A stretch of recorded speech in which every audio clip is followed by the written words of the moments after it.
Welcome to Capitol Preview, a weekly bipartisan discussion with Iowa legislators about the key issues facing our state. Brought to you by Mediacom. Good morning. I'm Bill Peard, and welcome to Capitol Preview. Our guest this morning is Senator Matt McCoy, Democrat from Des Moines. Matt, thanks for coming here this morning. Pleased to be with you. Thanks for having me. Well, Matt, we're 6 weeks into the session now. Things are starting to kind of heat up. People that are wanting to get legislation through before the March 6th funnel are really scrambling to get it done. So I'd like you to kind of tell us what you think the three major topics of this session are going to be, in your opinion of. Sure. Well, you know, we're at that point in the session where we're actually starting to chop wood, and that's usually when you know that things are starting to move. One of the things that we're required by law to do is set the allowable growth or the general growth for schools, and we have to do that within the first 30 days of the session convening. As you know, the Senate passed a 4% allowable growth bill, and the House has passed a bill at 1.25%. And so we have to try to come together with them on setting that formula for the next 2 years. And that's important because that's really the dollars that speak to being able to provide teacher salaries, providing assistance in the classroom, being able to pay counselors, and it's the meat and potatoes of school finance. So it's that new money that they need to pay their teachers and keep competitive with contracts and keep up with the rising cost of inflation.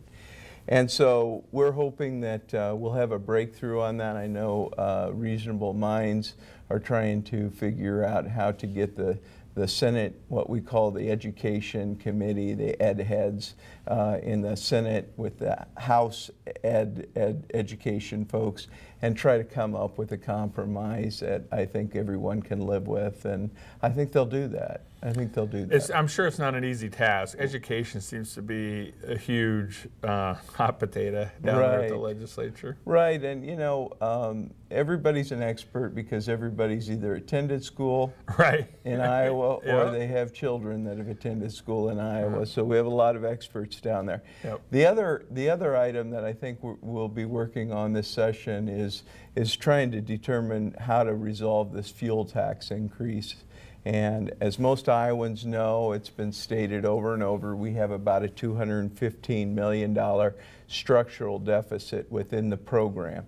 That means that the dollars that we currently assess every year in the way of fuel taxes and user taxes related to automobile purchasing and licensing are coming in, but they're not enough to cover the cost of maintaining the system. Yep.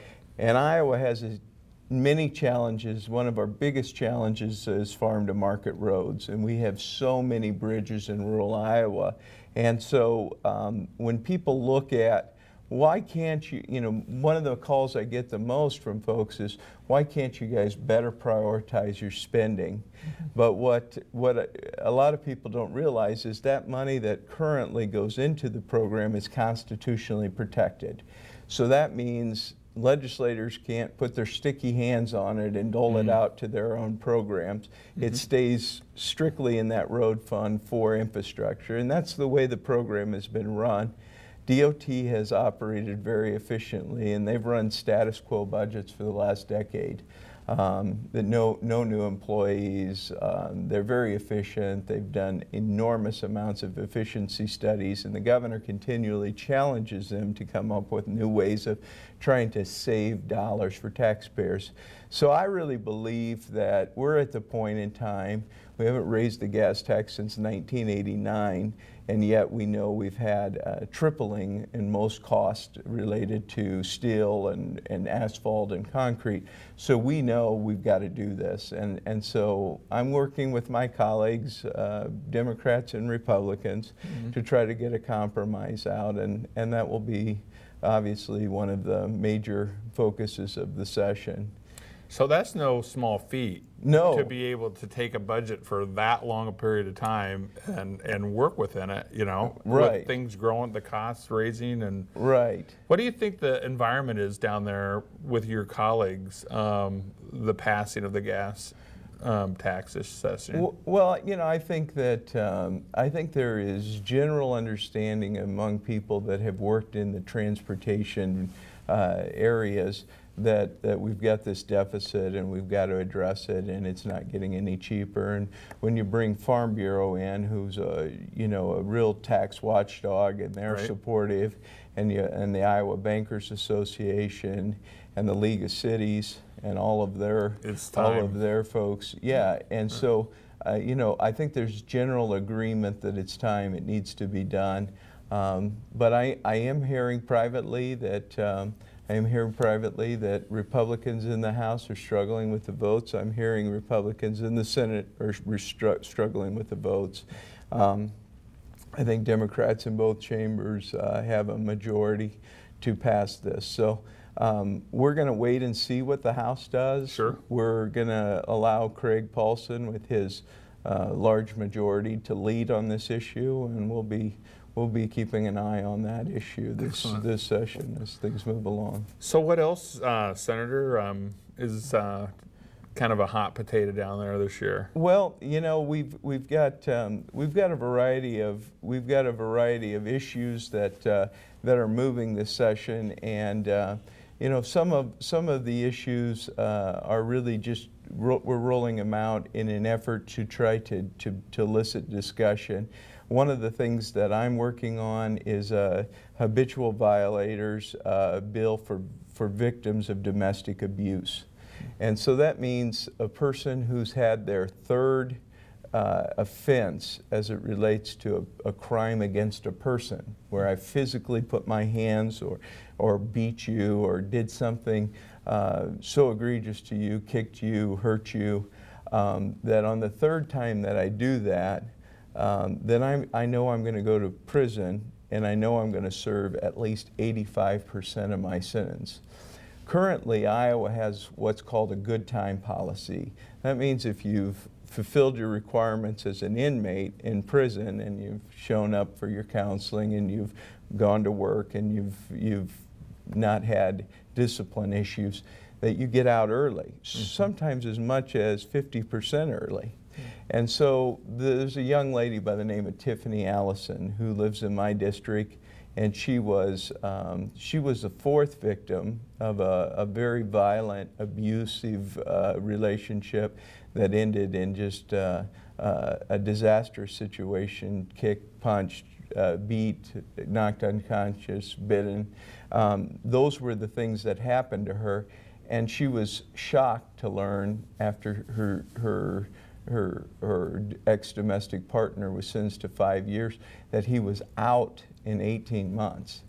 And he went on to offend another woman who he disfigured. And so really, the governor's proposed this, I've proposed it. We're working with the Senate Judiciary chairs in both chambers, Chip Baltimore and Steve Sodders in the Senate. And we're going to come up with a good compromise. We're going to do something meaningful on domestic violence.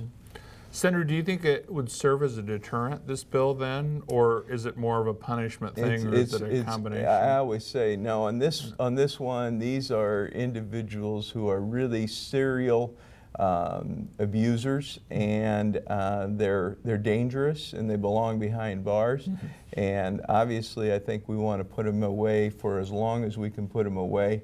I'm not really interested in it being a deterrent. I'm interested in making sure that when we do sentence them, that they spend all of their time behind bars. It's a punishment. Absolutely, yeah. yep. Oh, very good. What about your conversion therapy? I know that's a big So that's a big issue to me. We're going to be working on that today. Basically, what it says is it's a bill that was passed in New Jersey and signed by Governor Chris Christie. It was passed in California. What it says is that 40 years of best practices, AMA and the American Medical Association, American Counselors Association, American Psychiatric Association says that you can't change a child's sexual orientation once that's been set. And so a lot of parents learn that a child is gay, and one of the things they want to do is they want to help the child. They want to help themselves. They want to understand the situation, and they lack information. So oftentimes they'll call their minister, or they'll get involved in some kind of effort to provide counseling for that person. What this bill says is that anybody who holds themselves out to be a counselor, a professional, non-religious, but doing therapy and counseling, that they shouldn't practice the effort of trying to convert a child's sexual orientation, because we know it doesn't work, and we know it leads to self-hating and destructive behavior, alcoholism, running away, and suicide among kids. And it in essence deprograms them and tells them that them being who they are is destructive, and they should hate that part of themselves. Well, to those kids at that time, it's the biggest part of themselves. So we're working on that bill, and that will be something that we're going to do a lot of education around, and we're prepared to be a 2-year effort. So it does ban the therapist then from doing that kind of practice. Right. And ultimately, it's any licensed therapist. A minister can still, under the religious freedom, they can still do their portion, which relates to not encouraging individuals to be involved in that kind of lifestyle. And we certainly don't do anything to restrict religious freedom. What we try to do is allow religious freedom to coexist, but for those people that are really professional therapists, they know this is really voodoo to be engaged in this kind of therapy, and so we expect them to be held to a different standard, a higher standard. What about the inspection of puppy mills in Iowa? I know that you have kind of wandered into that area too. So in Iowa, we're number 2 in the nation for puppy mills, and we have some of the largest breeders in the country operating here in Iowa, and they house more than 15,000 adult dogs who are engaged in the industry. And what we want to do is we want to make sure they're inspected by the Iowa Department of Agriculture at least once a year, and then if there are violations, that they're being corrected. Currently, IDALS, the Iowa Department of or the United States Department of Agriculture, does that, and they're really short-staffed, and they have a heck of a time getting around to it, and it's not their highest priority. Right. And so, in order to better address the needs of these animals out there, the humane needs of these animals, we want these inspections done on an annual basis. And where Northey has stepped up and done the Iowa-based kennels, he's made a heck of a difference. He does a great job. He has great inspectors and great people working for his department, and we want to see that just uniform in Iowa. Sure. I think that it's an industry that has good actors and bad actors, and we want to encourage the good actors and discourage the bad actors. Very good. Senator, it looks like our time is up this morning. Appreciate Senator Matt McCoy, Democrat from Des Moines. Looks like you're doing great work. Please stay tuned for our next segment, where we'll have Senator Jake Chapman, Republican from Adel, joining us.